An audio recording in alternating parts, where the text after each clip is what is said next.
Cette décision de supprimer le droit du sol vise à dissuader les migrants venus des Comores et d'Afrique de tenter la traversée. Et les 3/4 des enfants qui naissent à Mamoudzou, la capitale de Mayotte, naissent de parents étrangers.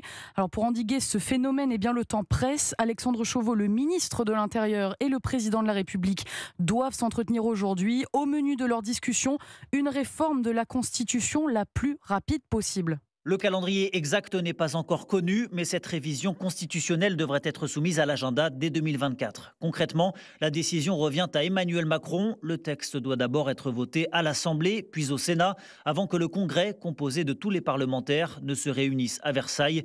Pour être votée, la réforme doit alors obtenir les 3/5 des voix. Une hypothèse sérieuse tant la mesure est soutenue depuis des années par les Républicains et le Rassemblement national. L'objectif, c'est donc de faire en sorte qu'un enfant né de 2 parents étrangers ne puisse pas devenir français de manière automatique. Outre cette révision de la Constitution, un projet de loi d'urgence pour Mayotte sera également présenté en Conseil des ministres avant l'été. Il devrait prévoir, entre autres, la fin des visas territorialisés, dispositif qui empêche à l'heure actuelle les détenteurs d'un titre de séjour à Mayotte de venir en métropole. Le texte de loi pourrait enfin contenir plusieurs mesures pour moderniser les infrastructures sur l'île et tenter d'améliorer l'économie sur place. Alexandre Chauveau pour Europe 1 a noté qu'une 50aine de réfugiés qui viennent d'obtenir le droit d'asile à Mayotte sont rapatriés ce matin à Paris.